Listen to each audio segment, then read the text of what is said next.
All right, Shalom. It's your brother Quashab. Coming back at you with another quick lesson. Before I get started, I want to give all praises, glory, infinite honors unto Yahweh, Bahashem, Yahweh Shai, Bahashem, Rechak, Wadash. Double honors to the apostles and the elders of Great Millstone, taught me this truth and rule well. And Shalom, Barakim, Allah Bakarim, which is peace and blessings to the hopefully elect, as well as those that believe in the gospel and may even endure to the end, Lord willing. All right. And I just want to get into a quick lesson, a quick hit. Basically, we are persuaded better things, all right, in which through salvation we will, at the end, we will get, and pretty much, just kind of something I was maybe talking to a brother about or something, but this not a quote, but the words in which I said it, it's like, the best thing Esau Edom has to offer us is money. Maybe it might have been a video I was doing, but the best thing Esau Edom can do, all right, is offer us money, all right? That's it. The fame, all right, the riches of this world, millions of dollars, that's, what Jake called winning, all right? Like Jay-Z and, these billionaires, right? That's the only thing that Esau Edom can ultimately, quote unquote, bless you with. You see, he can't bless you, all right, with the things that Yahweh Bashemel Shai, all right, is going to bless you with, all right, which is eternity, okay, rest, not having a worry, and that's just scratching the surface on some of the things that you can name, right? But the only thing that Esau could bless you with is money, right? And that's what he uses as a tactic, all right, to his advantage, all right, as we can see, to get certain men to take the bag, all right? But we also understand, right? So let's start off with this. Let's say Proverbs. And Salaki, I didn't bookmark the precepts, so I might have to search a few of them up. Richest prophet not in a day around, 11:4. I was thinking 16:4. This Proverbs 11:4. It says, "Richest prophet not in a day of wrath, but righteousness delivered from debt." You see.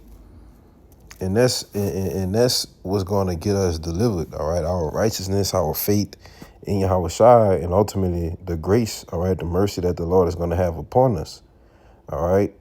But riches don't profit in the day of wrath, because you can't use the money that Esau Edom is done bribe you with, all right, or have given to you in order to bribe, all right, or buy your way into salvation, you see?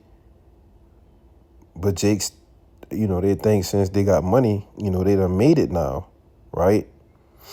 And that's just not so the case, right? So when you go to this Hebrews chapter 6, verse 9, it says, "But beloved, we are persuaded better things of you and things that accompany salvation, though we thus speak," right? So you read it in NLT, it says, "Dear friends, even though we are talking this way, we really don't believe it applies to you. We are confident that you, all right, yes, you, okay, you being who? The sincere, all right, serving the Lord in all truth and sincerity, all right, putting on, therefore, as the elect, carrying yourself, as such, being diligent, all right, listening, studying, learning daily, all right, yeah, you, okay. We are confident that you are meant for better things that come with salvation, all right? And, this applies to whoever may need to hear it, because as this letter to the Hebrews, all right, it's Apostle Paul, wrote this letter, all right, to the hopeful elect, man. You know, that we are confident. Okay, I'm going to highlight it, you know, because this is important, all right? You have to be confident that you are meant for something better, all right? Something that comes with salvation, all right? Which, you know, to be saved from the hand of our enemies, all right? Given a new body, all right? Having the law, statutes, commandments on your inward parts, okay? Not having to worry about, your children dying, getting sick, you know, your people, your family members, right? Brothers, you see, all of these things are going to be a former thing, all right? These are the things that come with salvation, you see? But what does it say? Or what shall a man profit, all right?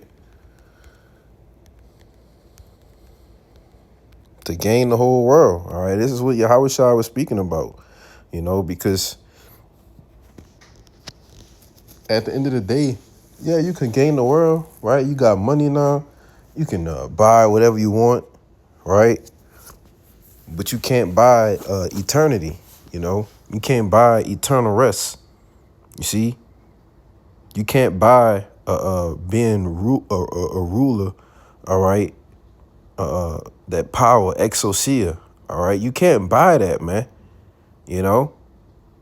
The Lord has to give that to you, you know? And that's why, you know, people say, you know, when the Lord bless you, you gonna know it, you know? But it's Matthew 16:26. It says, for what is a man profited if he shall gain the whole world and lose his own soul?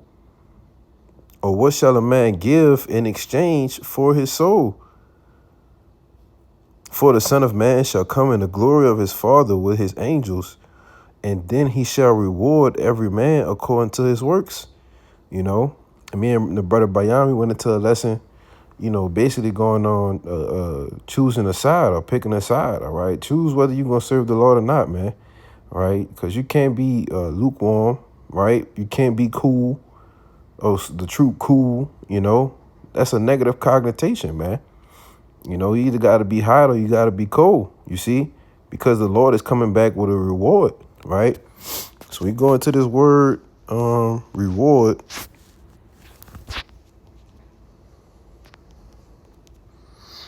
It says what one deserve, all right?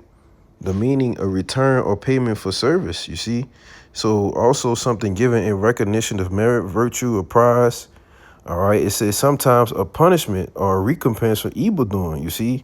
So as I like to bring out that Revelations 22:12, you know, when the Lord said his reward is with him to give every man according to what his work shall be, you know? So those that serving the Lord, all right, Lord willing, you know, we all get that righteous reward, all right, which is the kingdom of heaven, all right, which is salvation, right? Something that we have to be confident that we will get, you know, Lord willing, we endure to the end, right? But a lot of people are going to get a punishment, all right? A lot of people are going to get a reward for doing evil, you see? They're going to get a reward, all right? And it's going to be just what they deserved, all right? As Yahweh Bashim Yahushua saw fit, you see? So it says, okay, that that was it, you know? So what, you know, and I brought that out to show, you know, like, what shall a man profit, right? Hey, man, the Esau going to give you all this money, all right? And you still going to have to get down with the MOTB, you know? Taking away the jobs, right? And we're going into the times of, you know, we can see this devil coming with the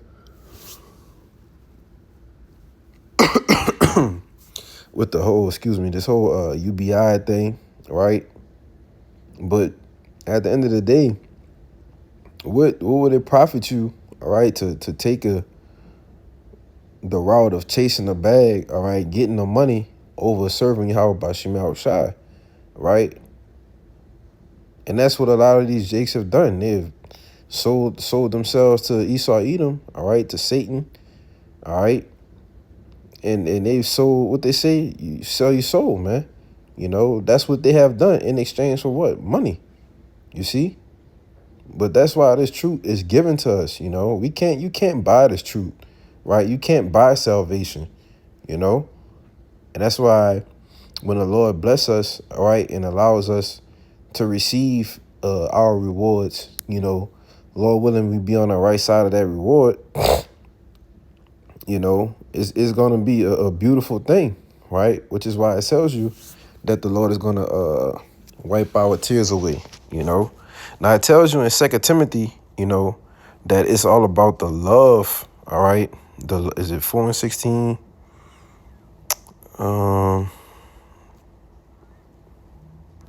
Damn. For the love of money, all right, is the root of all evil. 6 and 10. Tripping. Is 1 Timothy chapter 6, verse 10. It says, for the love of money is the root of all evil, which while some coveted after, they have erred from the faith and pierced themselves through with many sorrows. You see? So nothing. I'm gonna read verse 9. Let me see what it said in the NLT as well. All right. 1 Timothy 6 and 9. Right, which is the same chapter goes into having the necessary things. I'm gonna just throw that at the top. All right, as verse 6. Okay, it says, "But godliness with contentment is great gain, for we brought nothing into this world, and it's certain we can carry nothing out." So what we going after money? All right, what is Jake chasing this bag? All right, this fiat currency, and the money's not even real. All right, let's start there. You know. Jake is so concerned with, oh, I got to get this, you know, I got to get that, you know, I got to get this bag, got to get this money. All right. But you can't leave with anything. You see? You can't leave with nothing, man. Verse 8, it says, and having food and raiment, let us be there with content. You see? So the men of the Lord are going to be content with the things that the Lord has given them. Right? You're going to be content. You got a roof over your head. You know, like my pops used to always say, hey, man, you got clothes on your back. You got food in your stomach. You got a roof over your head. That's all you need. Everything else is a want, okay? And it's a difference between a want and a need, all right? Now, it says, verse 9 is the point I wanted to get to. But they that will be rich will fall into temptation and a snare, and into many foolish and hurtful lusts, which drown men in destruction and perdition. You see that? They that will be rich. You want to get to the bag? This is what's gonna happen to you. For the love of money is the root of all evil, which while some coveted after, they have erred from the faith and pierced themselves through with many sorrows. You see? For the love of the money, you know,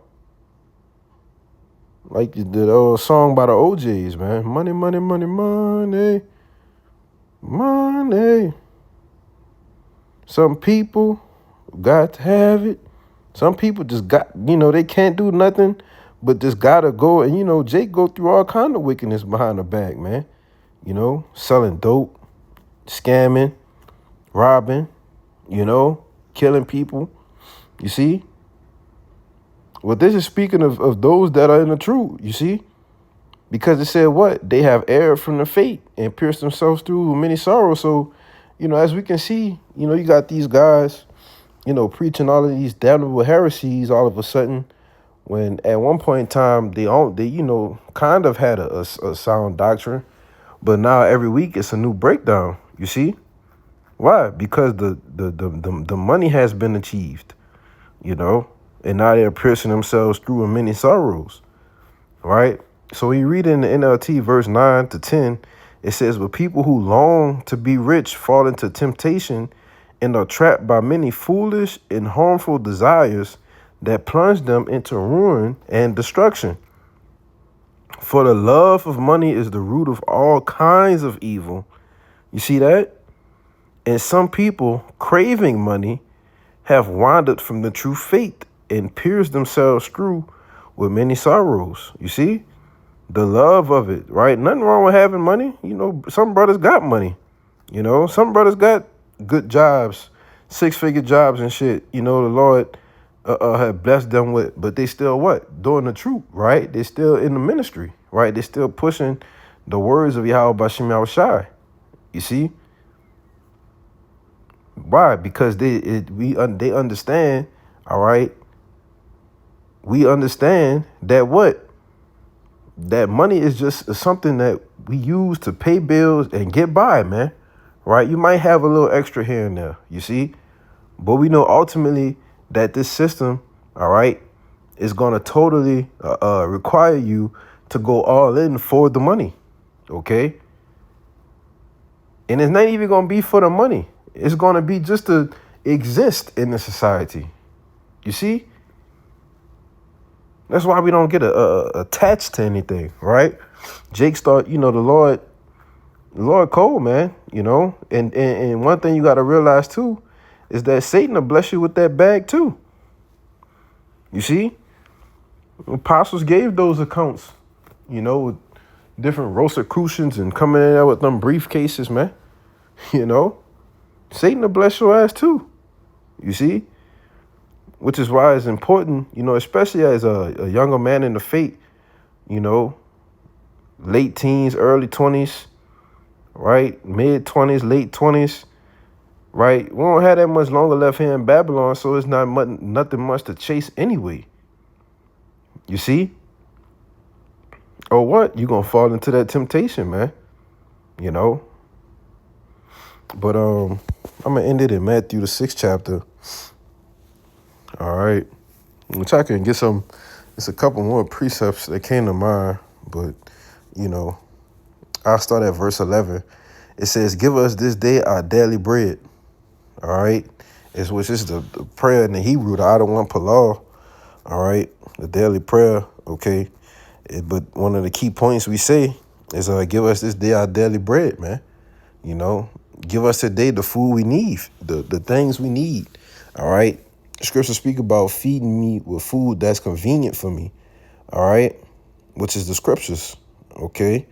But when you jump down to 6 and 19, it says, lay not up for yourselves treasures upon earth, where moth and rust doth corrupt, and where thieves break through and steal, but lay up for yourselves treasures in heaven, where neither moth nor rust do it corrupt, and where thieves do not break through nor steal. For where your treasure is, there will your heart be also. Excuse me, So we're not here to lay up treasures on earth, man. All right. We laying up the spiritual treasures. All right. Where our works and our charity, all right, our good deeds that we do in the truth amongst the ministry are being recorded in the heavens, and that those treasures are being laid up for us. You see? Because it says in verse 21, for where your treasure is, there will your heart be also. All right. And your heart is your la'ab. All right. Your mind. Okay. So where your treasure is focused, that's where your mind will be. So if you're focused on the kingdom of heaven, all right, that's where your treasure is, man. Because our minds are fixated on the kingdom. Why? Because like I brought out in Hebrews 6 and 9, we are persuaded better things. You see? Let me get that word persuade. All right. It says to lead the opinion or conclusion, to make, believe, or think, successfully urge the acceptance or practice of. You see? So we've been persuaded, man. All right. We believe. All right. We've accepted the urge successfully of what? The spirit and power of Yahweh Bashim Yahushai in the kingdom to come. You see? But let me jump down.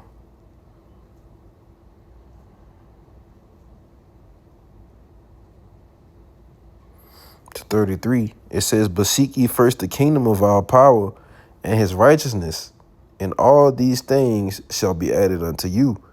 You see? So, hey, man, we just got to continue to seek the kingdom. All right? Because here we have no continuing city, but what? We seek one to come. You see? So as long as we put the ministry, put this truth first, all right, continue to seek the kingdom, right? Being diligent, being sincere, okay? Then what? And the righteousness and what? All these things going to be added unto us, you know, as it says in Matthew the 19th chapter by 100-fold.